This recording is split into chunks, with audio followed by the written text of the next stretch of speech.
Welcome to Sengoku Daimyo's Chronicles of Japan. My name is Joshua, and this is episode 107, Winds Across the Straits. Villagers gathered near the center of their community.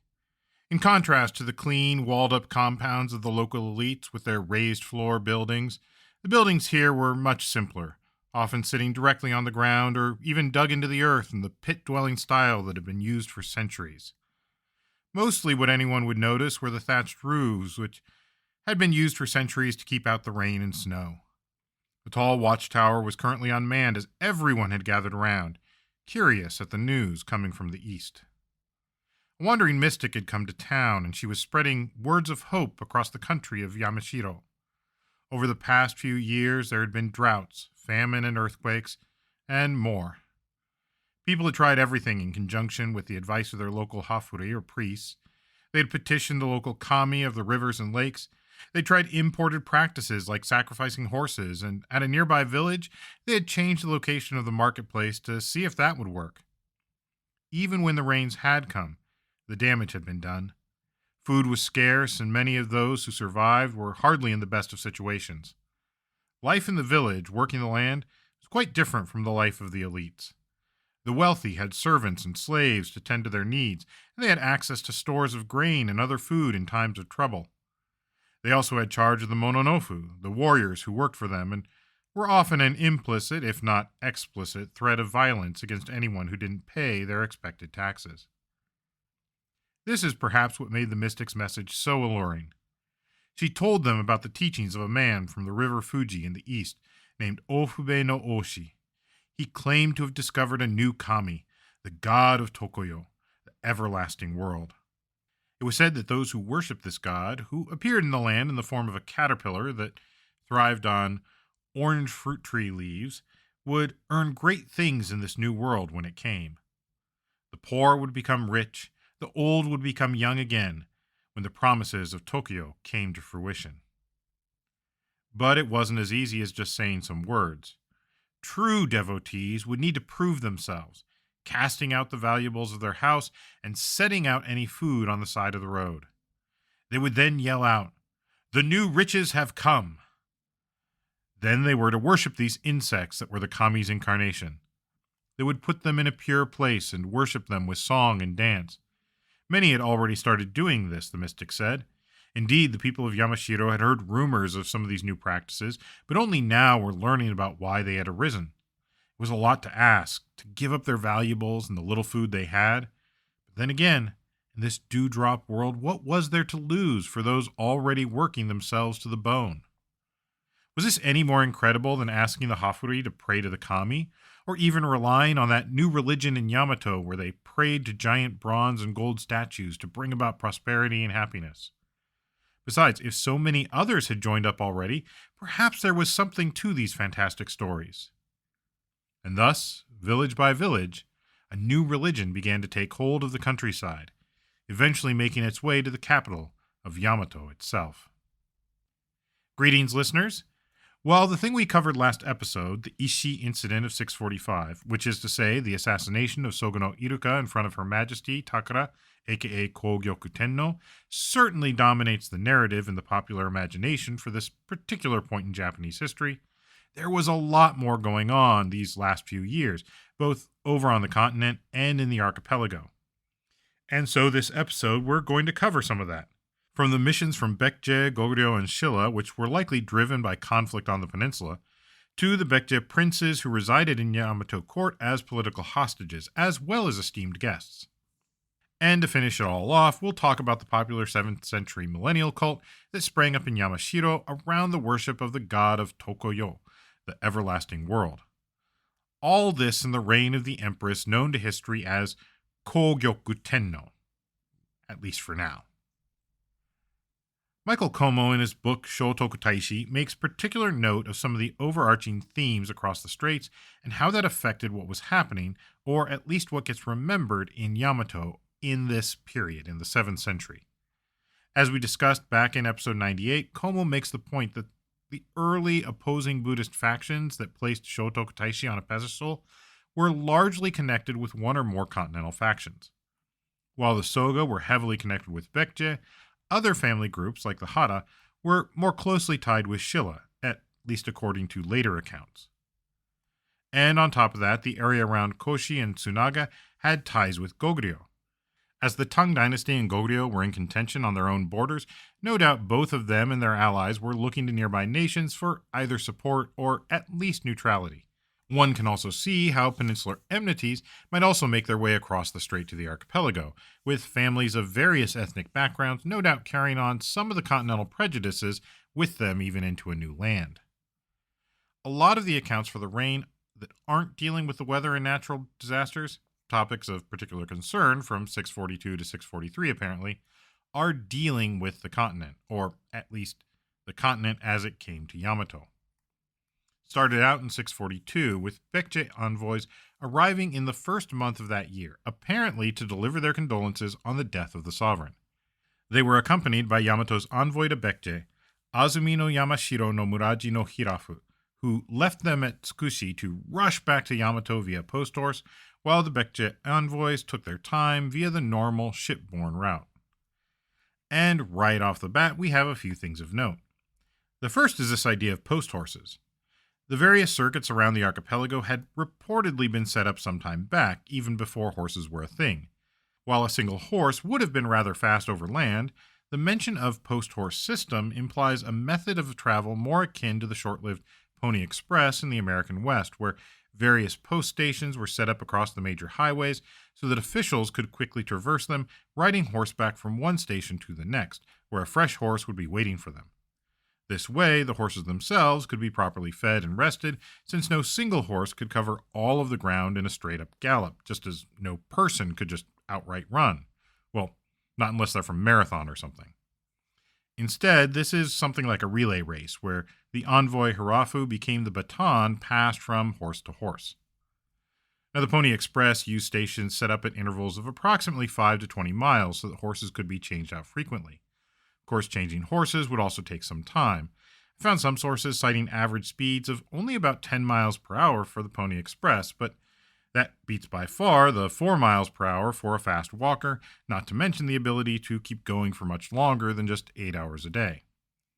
Of course, he would have had to take a boat for at least some of the journey, likely crossing from Kyushu over to Honshu near Shimonoseki or somewhere similar, at which point he could have caught another horse from there. This all resonates with something that goes back to pre-Qin dynasty times, when the kingdoms on the continent would set up not just courier stations with horses, but systems of canal boats and inns for people to stay overnight on long journeys. Still, it must have been a grueling experience. That such a means of conveyance could take Hirafu from Kyushu to Yamato, though, implies that Yamato's reach was fairly solid all the way out to the Dazai near modern Fukuoka. It is unclear how these post stations were set up in regards to the local miyake or royal granaries, another government project we talked about, but either way, it demonstrates a certain degree of control over the region. And so, Hirafu was able to make it back to the court in time for the ceremonies associated with the mourning of Tamura, aka Jomei Tenno, and the ascension of Her Majesty Takara no Okimi, aka Kogyoku Tenno. He likewise was able to inform the court of Baekje's condolence envoy's imminent arrival and give the court a heads up on the situation in Baekje, where he said that the country was greatly disturbed. When the Baekje envoys themselves arrived, Azumi no Hirafu, Kusakabe no Iwakane, and Yamato no Aya no Agata were sent to ask them about their news. From what we know in the Samguk Sagi, King Wicha of Baekje had just come to the throne. The previous king, King Mu, died in the third month of 641, so it hadn't even been a year since his death. Furthermore, we are told that his wife, the mother of King Wicha, had also passed away. The Baekje envoys reportedly asked for the return of Prince Sesong, possibly the younger brother of Prince Pung, saying that he had behaved badly and they wanted to convey him back to the king, but Takara refused. Presumably, based on context, this was one of the hostages that Yamato held from Baekje, but why they wouldn't turn him over to the Baekje envoys isn't explained. I suspect it had something to do with the politics of King Wicha coming to the throne, which seems like it may not have been accepted by everyone, as evidenced by his tour of the realm mentioned in the Samguk which was likely a political move to demonstrate his authority over the kingdom. This colors a lot of what we're going to talk about, so let's try to get some of it straight right off the bat. Unfortunately, as we talked about in episode 105, some of the Baekje related dates are questionable. And that means there's a lot here that I'm going to give you that we may have to backtrack a bit on and see if we can put it in the right order. I'm going to try to give you the information largely chronological according to the Nihon Shoki, but then I'll also try and place it where we think it might actually go. So apologies if this feels a bit disjointed. Please just try to stick with me, and I'll try to put this into the blog post so that you can go over it there in a little bit more leisurely fashion. Also, let me take a moment to talk a little bit more about the Baekje royal family, which will become rather important to our narrative. For one, there's King Wicha, son of King Mu. Mu passed away in 640, and Wicha came to the throne. Wicha already had several children of his own, one of whom, Prince Pung, or Prince Pungjang, will feature heavily in both Japanese and Korean sources. Though, as we mentioned in episode 105, the dates around Prince Pung's arrival, which the Nihon Shoki has about 630, doesn't exactly match up with what we know.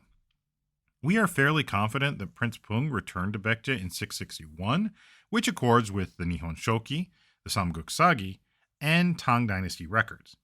However, Best makes a good case that he didn't actually come over to the archipelago until much later than is mentioned in the Nihon Shoki, probably 643 rather than 630.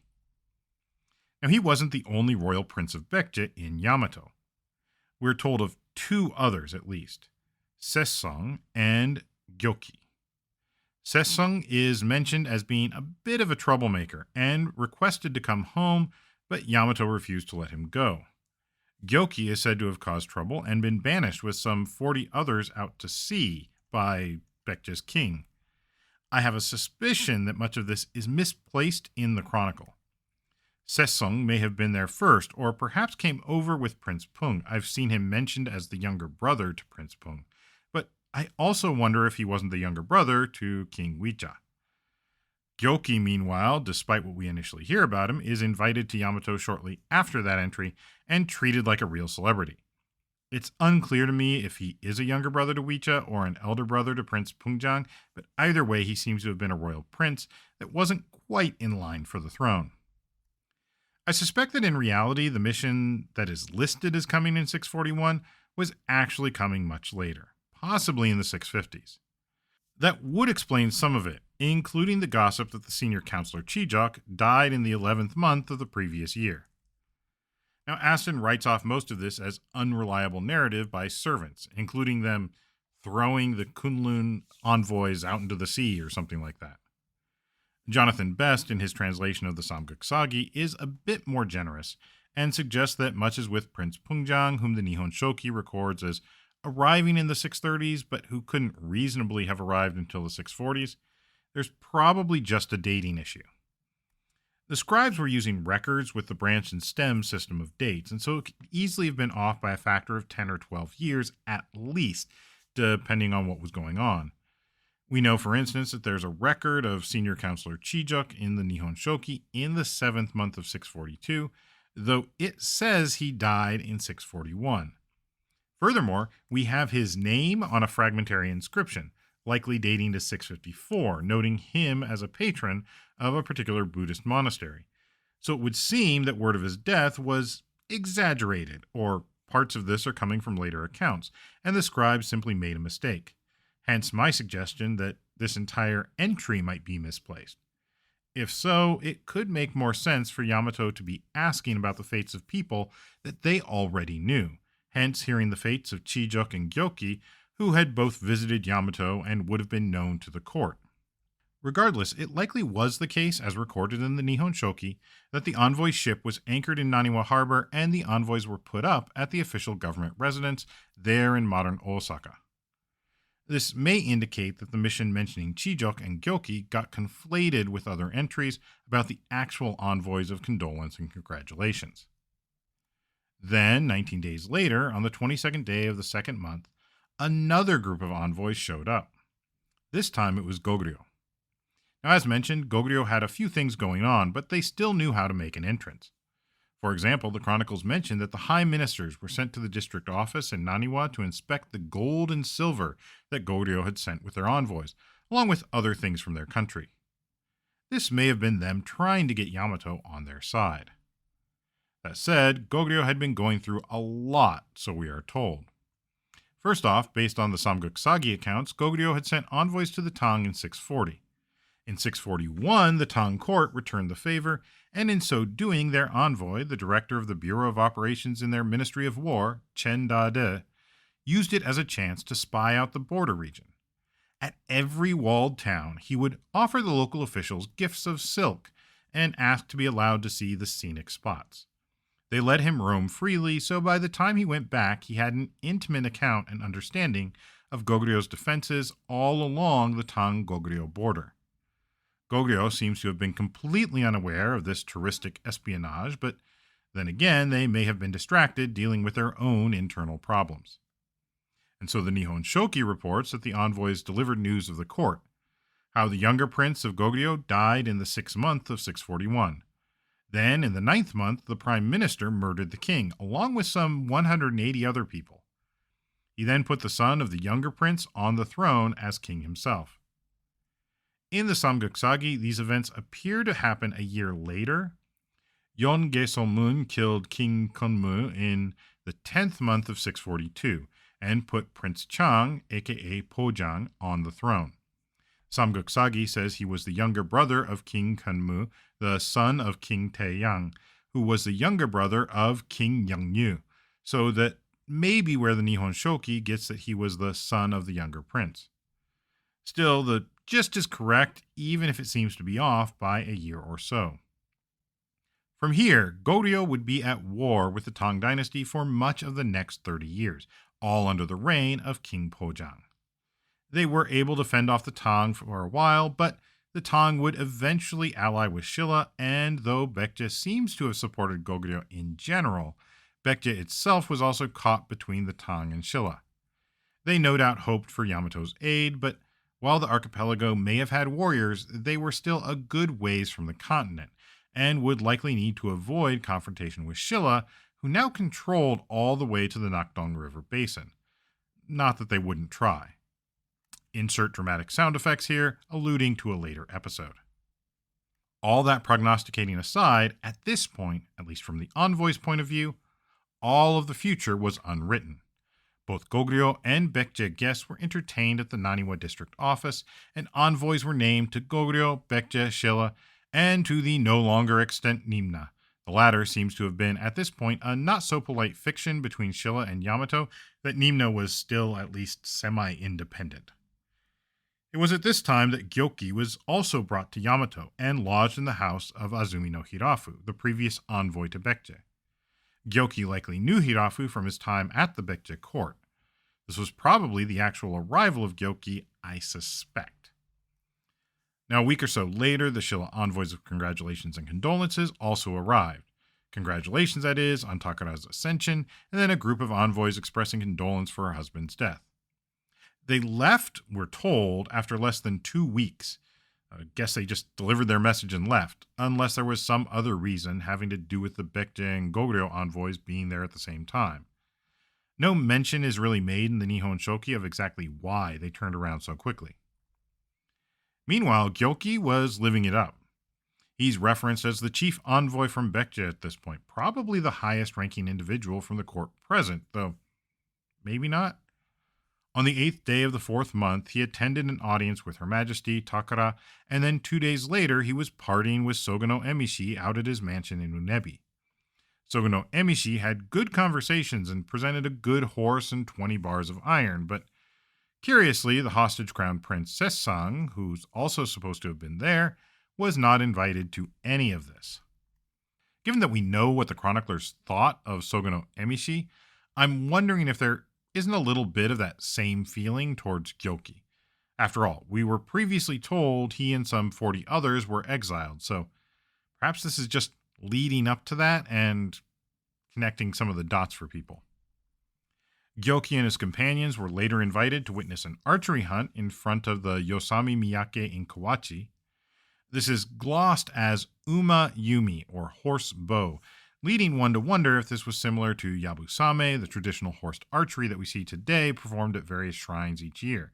Or perhaps it was one of the other archery games from horseback, many of them much less savory, often using a live animal as the target. Usually staked or confined to an area, the archers would circle around and shoot at them. Now, by the 5th century of 642, a little over 3 months after Baekje had first arrived with envoys of condolences, we are told that the ship of Baekje envoys anchored together along with the ship of the Kishi family. This is likely Naniwa no Kishi, as Naniwa no Kishi no Kuina had been assigned as envoy to Baekje. The envoys delivered their goods, and Kuina reported on their mission. Once again, the dates look to be slightly off. Had Kuina really traveled to Baekje and back in just 3 months? It's possible, but not typically how things were done at the time.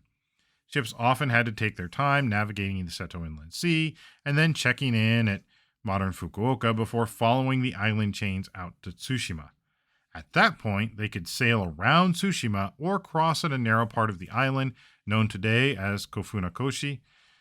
We know this was used from at least the 9th century as a place where ships coming to and from the islands would stop, often transmitting their goods to a local ship on the other side with a crew that presumably better knew the waters and was under the command of the appropriate government.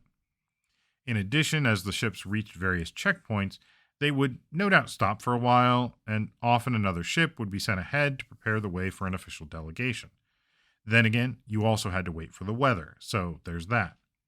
Since they didn't have phones, something like this would have been required to inform the next post to be ready to receive visitors.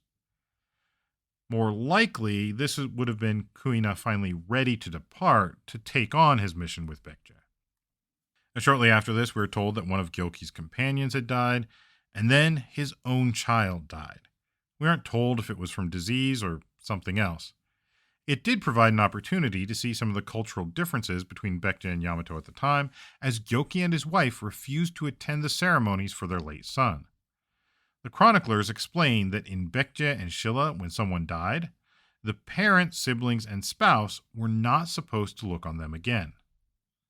Now, for what it's worth, I could find no relationship between this and any contemporary Korean practice.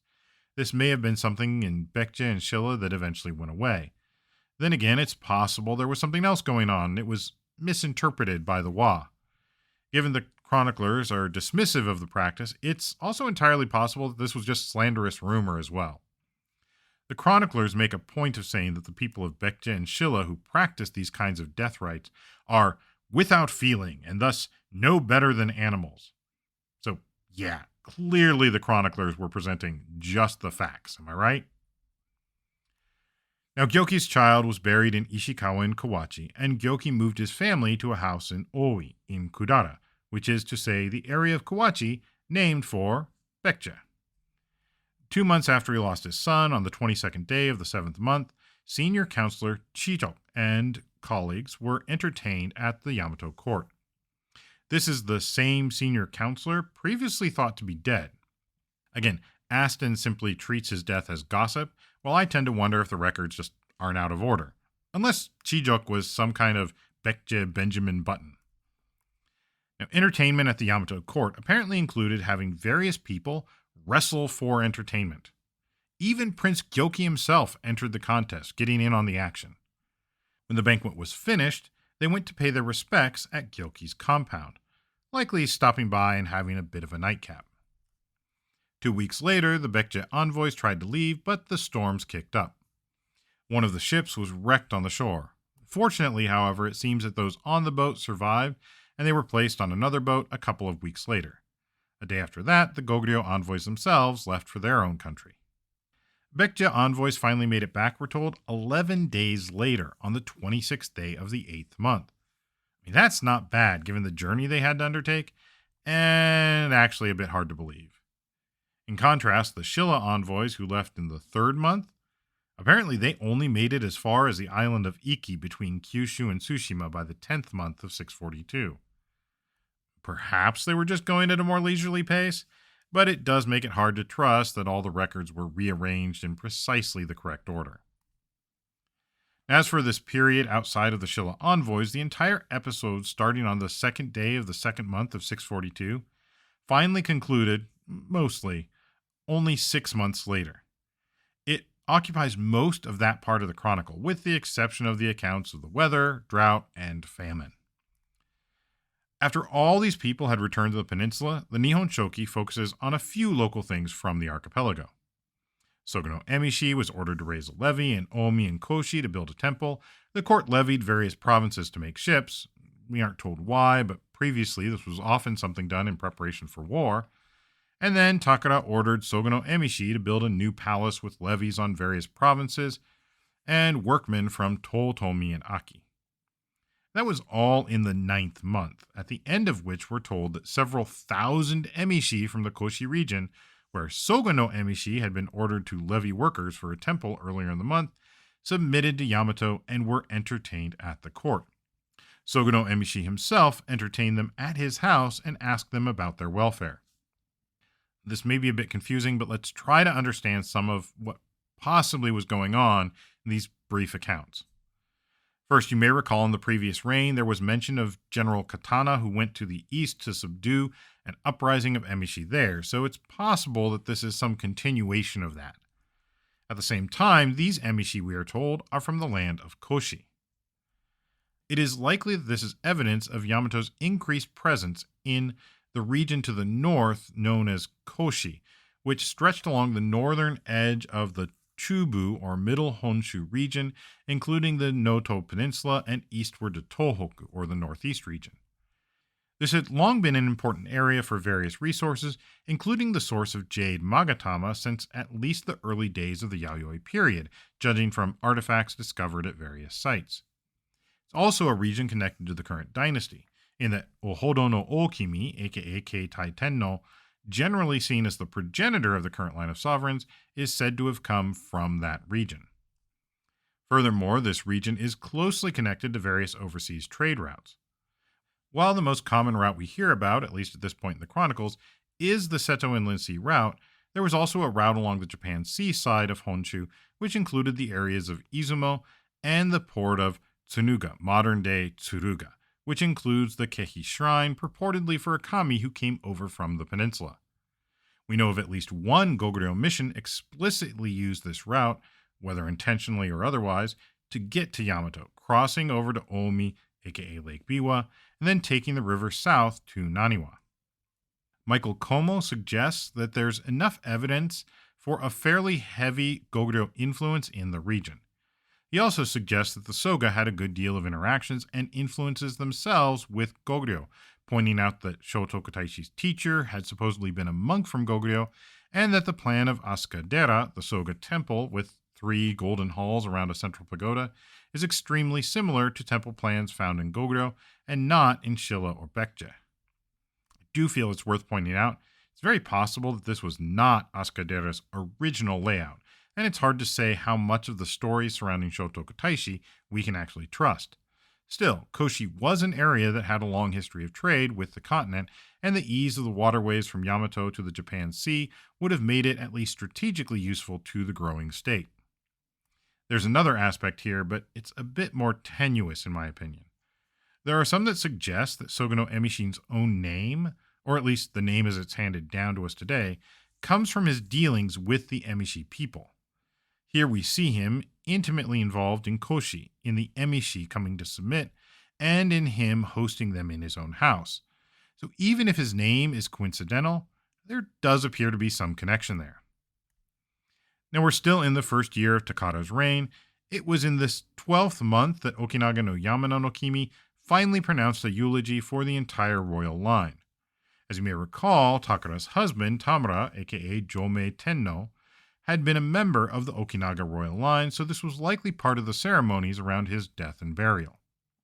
There's more here about the placement of palaces, which we touched a lot on in the last episode. There's also a lot about storms, weather, and peach blossoms blooming. Then, on the 13th day of the 3rd month of 643, the second year of Takara's reign, there was a terrible fire in Naniwa. The official guest quarters for Baekje burned down, and the houses of the common people also caught fire. This is also around the time that best suggests that Prince Pungjang, son of King Gwicha of Baekje, may have actually arrived as we discussed earlier. That actually could be tied to events a month later when the Dazai in Tsukushi, that is the government outpost in Kyushu, sent a mounted messenger to Her Majesty Takara to let her know that Gyoki's younger brother, the son of King Baekje, had arrived. The Baekje ships, which had arrived in the area of modern Fukuoka around the 21st day of the fourth month, finally arrived in Naniwa 2 months later. Presumably, the Baekje envoy's official guest quarters had been repaired or rebuilt at this point, and several high ministers went to inspect the tribute. Now, they couldn't help but notice that the tribute this time was less, fewer items, and of lower quality than previously. The envoys promised they would make up the shortfall. Around all of this, the drama between the Soga, Prince Nakano Oe, and others was playing out, with Iruka attacking and eventually killing Yamashiro no Oe, all of which was discussed in the last episode. Meanwhile, we get a small line about Prince Pung keeping 4 hives of bees on Mount Miwa, but apparently they didn't grow large enough to multiply, so that doesn't seem to have been taken off. We'll return to Prince Pungjang later. For now, we have seen much of the disturbances that were caused and eventually led up to the Ishii incident in 645, and 644 is full of many long entries about everything that happened, including various portents, or what people thought were portents, of the change that was about to occur. But I really don't want to worry about that. I mean, we covered most of that last episode. What I do want to concern ourselves with is the story I started the episode with, the curious tale of a man named Ofube no Oshi, who started up his own millennial cult. Now, there's been quite a bit of speculation around this episode in the Chronicles, especially given that all we really have is a single entry dated to the 7th month of 644. And here I'll just quote Aston's translation. A man of the neighborhood of the river Fuji in the East Country named Ofube no O urged his fellow villagers to worship an insect, saying, "This is the god of the everlasting world. Those who worship this god will have long life and riches." At length, the wizards and witches, pretending an inspiration of the gods, said, "Those who worship the god of the everlasting world will, if poor, become rich, and if old, will become young again." So they more and more persuaded the people to cast out the valuables of their houses and to set out by the roadside sake, vegetables, and the 6 domestic animals. They also made them cry out, "The new riches have come." Both in the country and in the metropolis, people took the insect of the everlasting world and, placing it in a pure place, with song and dance invoked happiness. They threw away their treasures, but to no purpose whatever. The loss and waste was extreme. Hereupon, Kawakatsu Kadano no Hara no Miyako was wroth that the people should be so deluded, and slew Ofube no O. The wizards and witches were intimidated, and ceased to persuade people to this worship. The men of that time made a song, saying, "Uzumasa has executed the god of the everlasting world, who we were told was the very god of gods." This insect is usually bred on orange trees and sometimes the hosoki. It is often 4 inches in length and about as thick as a thumb. It is of grass-green color with black spots, and in appearance entirely resembles the silkworm. All right, so this is remarkable in several ways. For one, we get a glimpse of how a popular cult might get started. Since it's at this time that the cult of Shotoku Taishi is also taking hold in various temples, it's interesting to draw parallels between the two. Komo points this out in his book on Shotoku Taishi and notes several other things. For one is the discussion of this everlasting world, or Tokoyo. Now, we've heard of Tokoyo before. The term is found in the Chronicles in the section around the Age of the Gods. Sukuna Bikuna himself leaps off to Tokoyo from a blade of grass in one story, much like an insect himself. Tokoyo is a bit mysterious. It isn't the land of the dead where Izanami goes to live when she dies in childbirth, and neither is it the Great Plain of Heaven, Takama no Hara, where Amaterasu dwells. We have the gods of the heavens and the gods of the earth, but no gods of Tokoyo.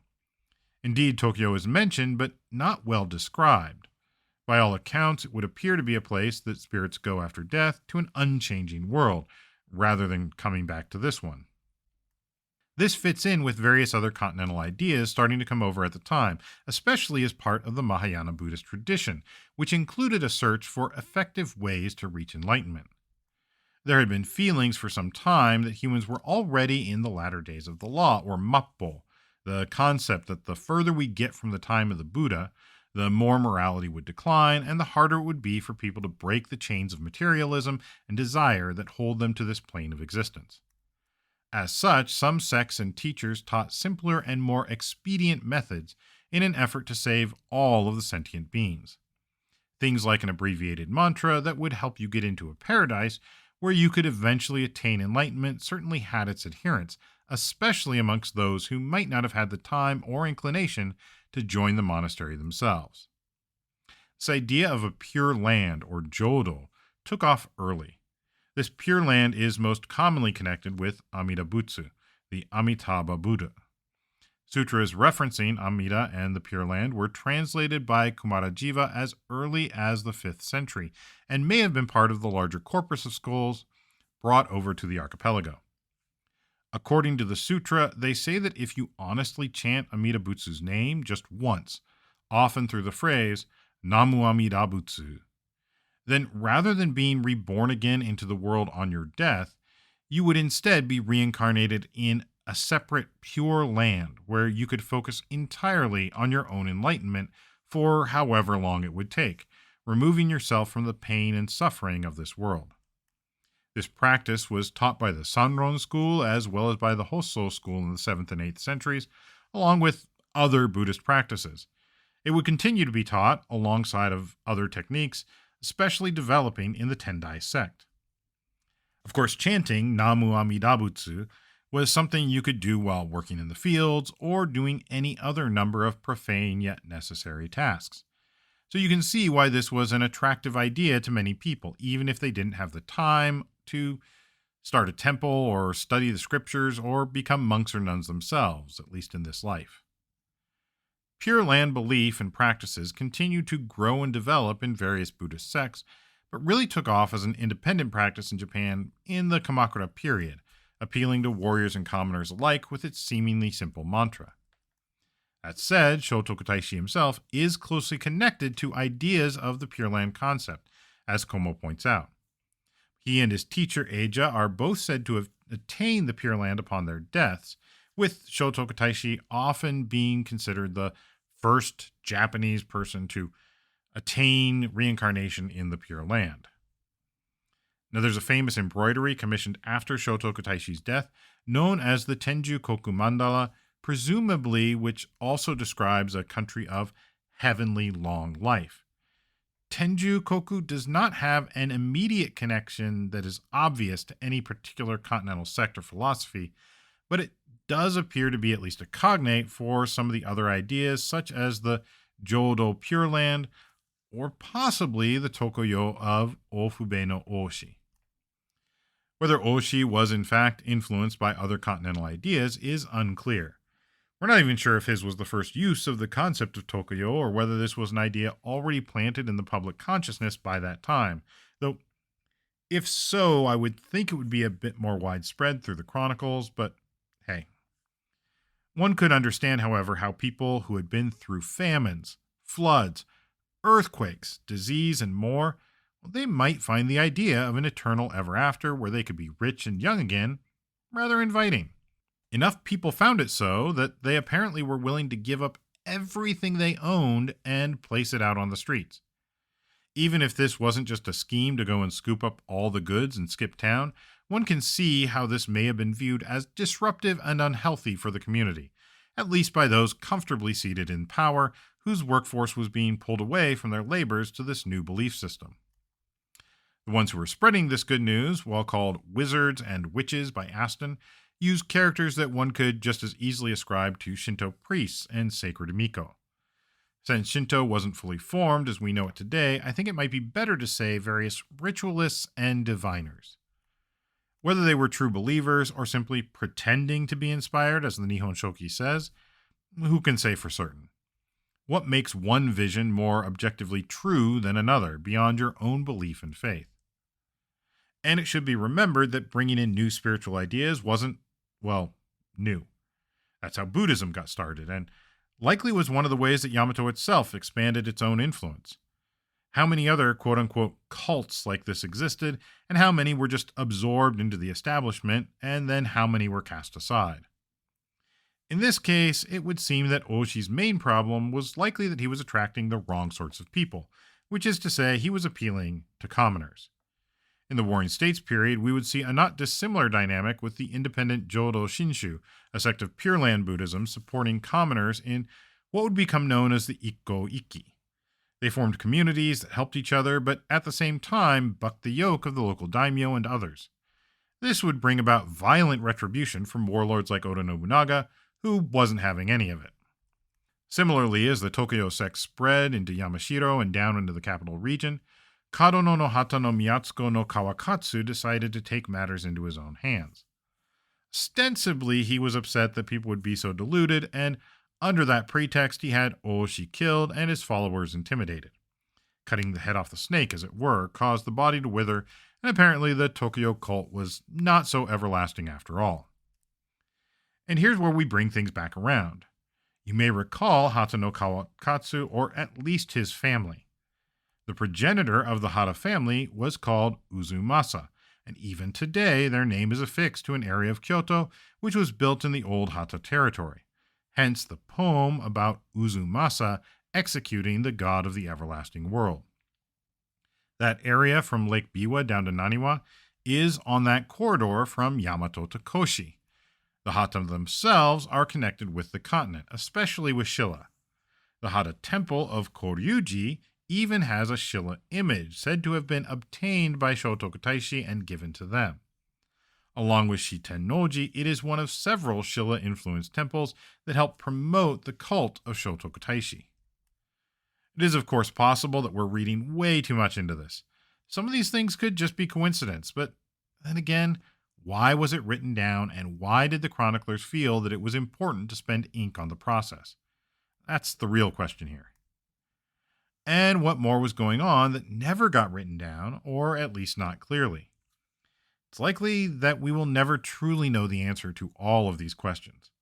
Unless some ancient documents are found from the period that miraculously survived with significantly different stories, it would be hard to say much more, but it doesn't mean we can't wonder. That's all we'll do for now. At this point, I think we've covered these years from 642 to 645 pretty much as best we could, and it's probably time to move on.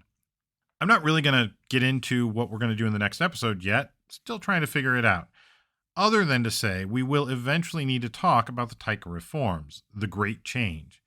But that may take a little more time to research, so until we do that properly, we'll see. Until then, thank you for listening, and thank you for all your support. If you like what we're doing, please tell your friends and feel free to rate us wherever you listen to podcasts. If you feel the need to do more and want to help us keep this thing going, we do have information on how you can donate on Patreon or through our coffee site, ko-fi.com/Sengoku Daimyo, or find the links over at our main website, sengokudaimyo.com/podcast, where we will have some discussion on topics from this episode. Also, feel free to tweet at us at Sengoku Podcast, or reach out to our Sengoku Daimyo Facebook page. You can also email us at thesengokudaimyo@gmail.com. Thank you also Ellen for their work editing the podcast. And that's all for now. Thank you again, and I'll see you next episode on Sengoku Daimyo's Chronicles of Japan.